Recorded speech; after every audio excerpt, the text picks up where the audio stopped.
حي على الفلاح.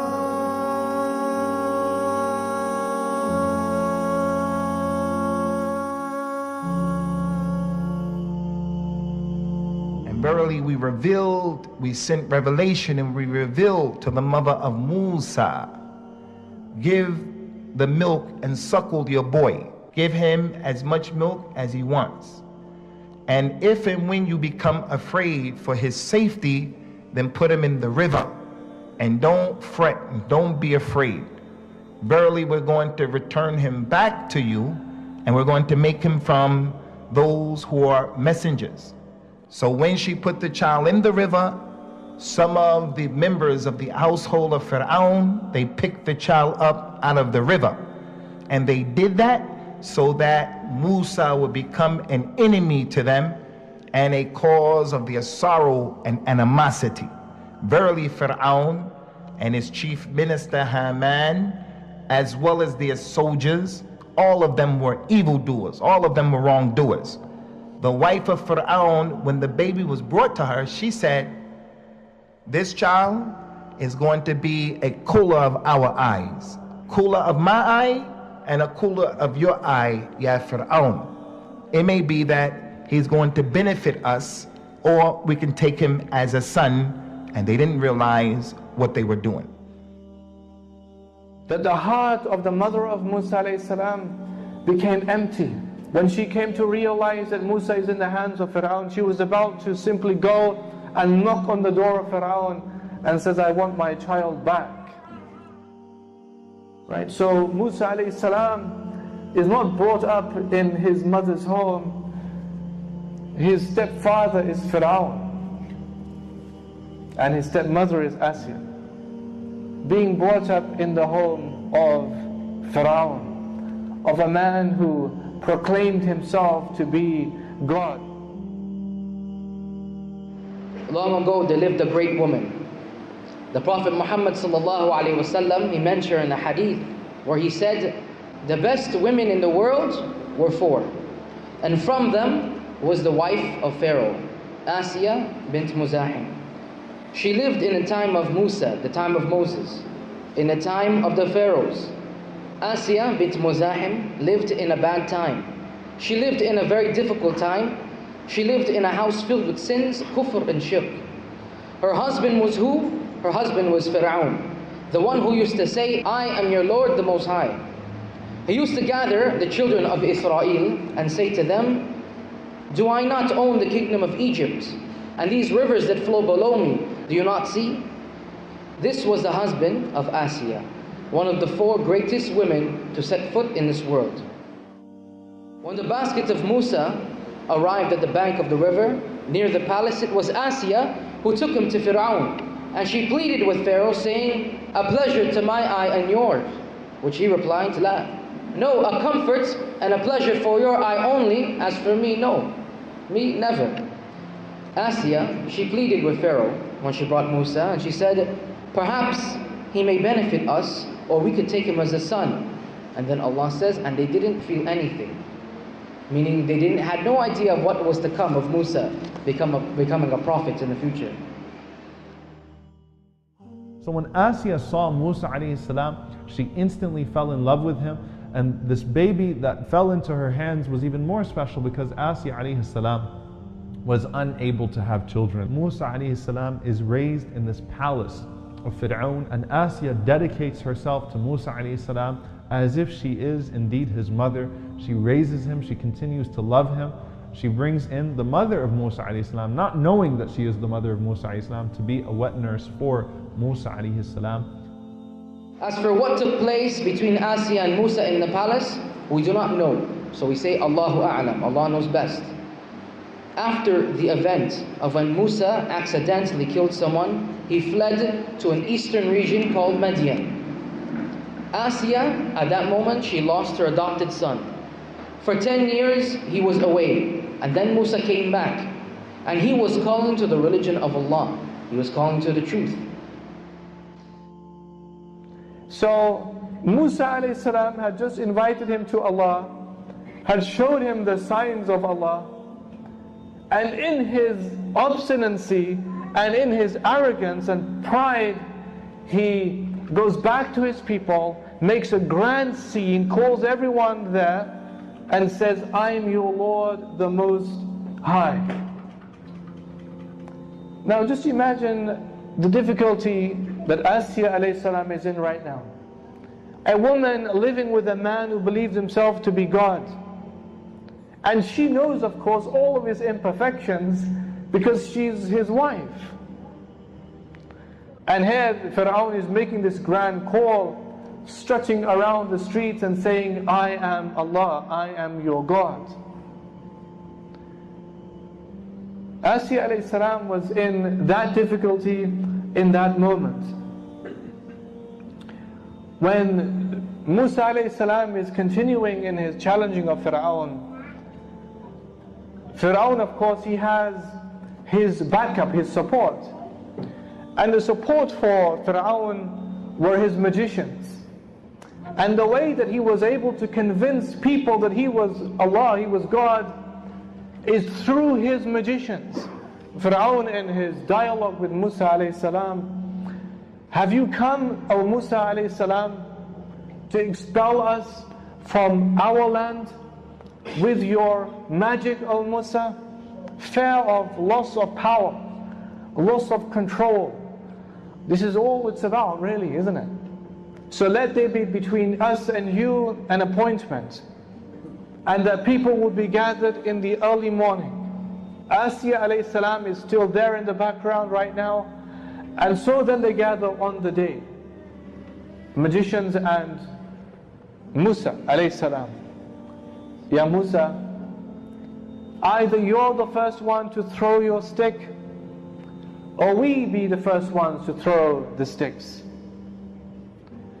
And Musa said, no, you be the first ones to throw your sticks. And then they threw their sticks on the floor. And they began to move around. And Musa alayhi salam became scared and panicky. They were like rods that were swimming in the streets. And then Allah says, and throw down what's in your hand, and it will devour and eat up whatever they've just made. Asiyah alayhi salam would have been right there with Fir'aun, watching the spectacle, watching the whole thing happening. And when Musa alayhi salam, his stick becomes a serpent and it devours the other sticks, they all saw that, they all witnessed that, including Asiyah alayhi salam. What happens next? Allah says the magicians fall down in prostration. What does Fir'aun say? قال, you believe in him before I've given you permission to believe in him? They said back to Fir'aun, so just decree whatever you wish to decree. Meaning just do whatever you want to do, because all you can do is limited to the life of this world. Asiyah immediately believed in the message that was given to Musa alayhi salam. She immediately believed in Tawheed, and she started to practice the religion of Musa alayhi salam on a personal level without Fir'aun recognizing that she was amongst the monotheists and she was amongst those that were following the message of Musa alayhi salam. Why? What sense of betrayal would he feel if he saw his own wife accepted that message of Musa alayhi salam? As time goes on, however, there's an incident that would lead to Asiyah coming out and exposing her Islam. And that was the incident that is known as the incident of the hairdresser of the daughter of Fir'aun. One day, the hairdresser was brushing the hair of Pharaoh's daughter. One day, the brush fell from her hand and she stooped down to retrieve it. And she was hiding her faith. Everyone was hiding their faith out of fear. But at that moment, when she dropped the brush and she went down to retrieve it, she said, Bismillah, in the name of Allah, and she picked up the brush. So she forgot. Someone was listening. Who was listening? The daughter of Pharaoh. She said, what did you say? She said, I said Bismillah. She said, do you mean my father? She said, no, I meant Allah, my Lord, your Lord, and the Lord of Pharaoh. Allah, Rabbul Alameen. The daughter of Pharaoh said, I'll tell my father. She said, go tell him. Now the wife of Pharaoh was also hiding her faith. But the first to expose their faith or their belief was the mashita. This means hairdresser. This brave woman So she said, "Go tell your father." And she was brought into the sitting of Pharaoh. Around him, who? His guards, his soldiers. Pharaoh looks at her and says, "Mashita, do you have a lord other than me?" She says, "Yes, my lord, your lord, the lord of everything." Pharaoh knows that the hardest thing for a mother to deal with is the discomforts of her children. So he told the soldiers, "Go bring her children." They would barge into the house, children screaming and crying. Crying for who? Their mother. But where is she? She's being held by Pharaoh. They look at their mother. What can they do? How can they help? How they must be crying. How their mother feels. The moment is tense. Everyone is looking.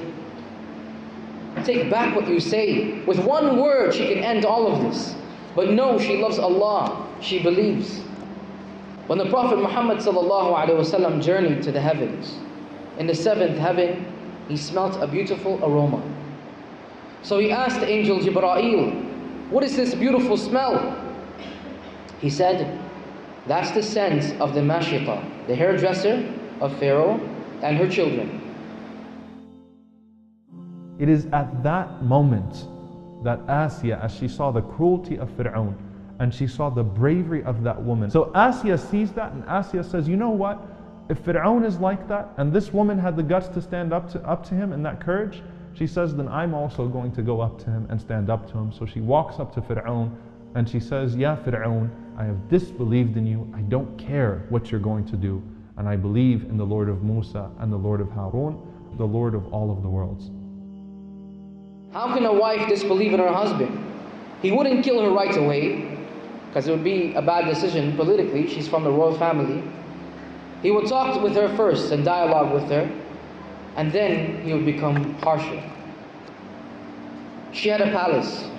She had the best foods and the best clothes. But she sacrificed everything for the sake of Allah. She became an example for the people of faith, men and women. Pharaoh would beat Asiyah. She was patient. He harmed her, but she endured. He tortured her, and she was steadfast. Rather, she would say to him, "I believe in the Lord of Musa and Harun. Do you disbelieve in me?" She would say, "Yes. I will expel you from the palace." She would say, "Do what you want. I will punish you, Asiyah. Do whatever you want." This was her attitude towards him. But she was patient. Fir'aun said, "Do you know what I'm going to do to you?" She said, "I know, and I don't care. I have rejected you, and I don't care." And Fir'aun drags her to the desert, ties her down, deprives her of water, deprives her of food, deprives her of her dignity, her honor. And the daughters of Fir'aun, from the concubines and from the other wives, are laughing at her. No, she has no support, no human being there that loved her, supported her, because Musa a.s. was not there. And while that's going on, she looks up to the heavens and she says, "O Allah, build for me with you a palace in Jannah, and replace this palace that I've sacrificed for your sake with a palace in Jannah." So Allah opened up the skies and she was able to see her palace in Jannah, and she laughed. And Fir'aun said to the guards, "Look how crazy this woman is." And she laughed and she laughed and she laughed until Fir'aun got frustrated. He said, "Go to the highest cliff and push off a boulder so that would smash her body to pieces." But Allah did not give Fir'aun that pleasure. Allah took her soul before the boulder landed on her body. Allah subhanahu wa ta'ala had taken her for himself, and Allah subhanahu wa ta'ala had given her a palace in Jannah as she requested. She was a woman, all of the things that you would imagine every woman to ever want, all of the niceties of everything, the clothing and the shoes and the handbags and all of that stuff. Asiyah alayhi salam had all of that and more. So what is it that she had to give up then? We sometimes cannot even give up the small things in our life, and we are all expecting heaven. Asiyah alayhi salam, that Allah made as an example until the Day of Judgment for all those who believe, gave up everything for Allah. Just a few points about Asiyah in conclusion then. Point number one, Asiyah alayhi salam was a woman who had insight, perception, is having an illuminated heart. And that heart can see the apparent of things and the hidden of things.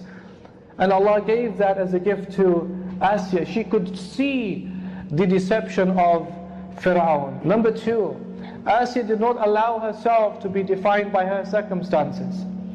Asiyah was living in a home of someone who believed himself to be God. And she believed in Allah, and she was devout and pious and obedient. She could do it, that means you could do it. Asiyah, point number three, had resolve. And in that resolve and bravery and tenacity and spirit, she was close to Allah. Know Allah, be close to Allah, and Allah will know you, Allah will keep you. And you will find Allah in front of you. Point number four, Asiyah chose akhirah over dunya. Even though she had the trappings of this life and the best of everything material, that was not enough to keep her where she was.